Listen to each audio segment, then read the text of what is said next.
A aplicação Spark eu divido em duas camadas. Uma camada é da inicialização, que o Spark é o ponto de entrada para o Spark rodar o nosso job ou a nossa aplicação. E a segunda parte é a lógica e a aplicação propriamente dita. Essa segunda parte você pode organizar da forma que você desejar. Então, eu estou implementando com classe, mas a gente vai explorar também o modelo funcional e bora ver o que é uma aplicação Spark propriamente dita. Bom, toda aplicação Spark ela começa com a sessão. A sessão é a interface que vai possibilitar que você interaja com a infraestrutura de processamento e o cluster do Spark.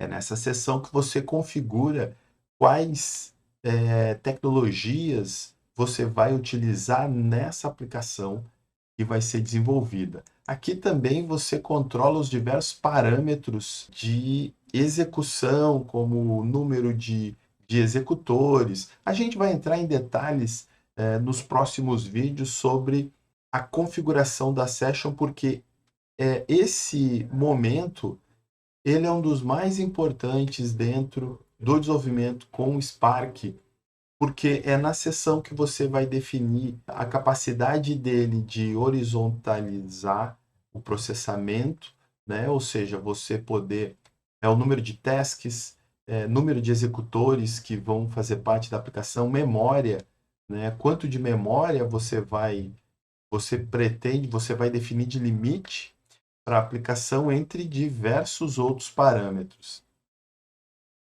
E aí a criação da sessão eu coloquei num método init, né, que esse método, enfim, ele é chamado na construção da classe. Aí eu criei outro método, que é o start, onde eu faço a configuração propriamente dito.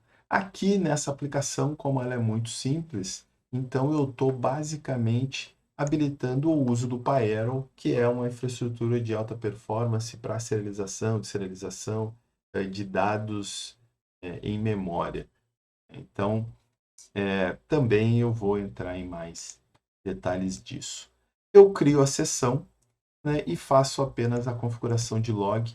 E aí eu já disparo a execução do que eu aqui na minha arquitetura eu estou chamando de aplicação propriamente dito. Aqui é o meu job. Então vamos lá.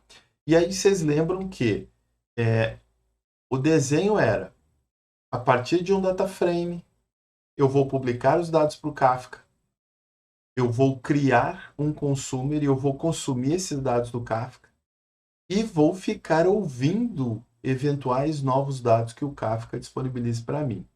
Então, vamos lá, vamos ver como é que isso está implementado aqui.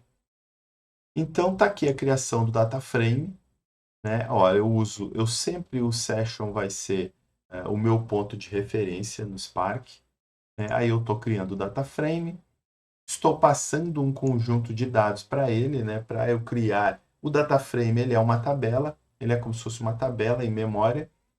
E aí, só para vocês terem uma ideia da estrutura dele, então, ele é literalmente uma tabela compostas aqui, é um array de linhas. Essas linhas são um conjunto de atributos que tem um nome e tem um valor. Esse valor pode ser de qualquer tipo.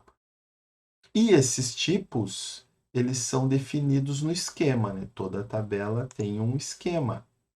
Esse esquema ele pode ser detectado automaticamente ou você pode inferir, né? Você pode informar. Então aqui eu estou informando os vários tipos, long, double, string, date, timestamp, enfim. E aqui está então o data frame. Eu crio o data frame, eu apresento esse data frame ele vai ficar em memória gerenciado pelo próprio Spark. E aí o que eu estou fazendo aqui? Olha aqui, aqui é a primeira escrita. Eu estou pegando esse data frame e eu estou publicando para o Kafka. E olha aqui tudo que eu preciso fazer para salvar esses dados para o Kafka.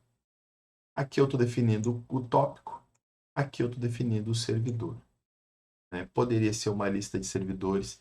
Temos mais atributos, mais opções para serem configuradas aqui, mas com isso já é possível publicar dados para o Kafka.